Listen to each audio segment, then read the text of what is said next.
Welcome to Johnny's Bible Breakdown and Beyond. Lord, thank you for all of my brothers and sisters gathered here today. Amen. Understanding God, His nature, and creation, Part 1. Who is God? In Judaism, Christianity, and Islam, God is understood to be one, unique, and indivisible. This monotheistic belief emphasizes there is only one true God who is the creator and sustainer of the universe.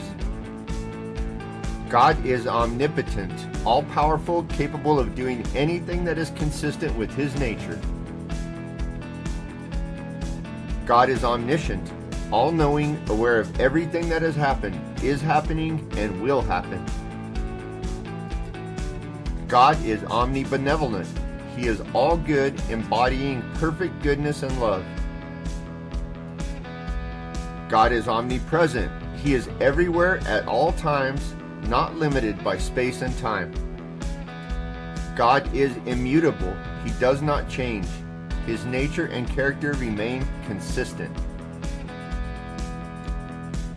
God is the supreme being, the creator of the universe, and the source of all life. He is often described as loving, just, and holy. 1 John 4:8 of the NIV says, "Whoever does not love does not know God, because God is love." Please like and subscribe for part 2.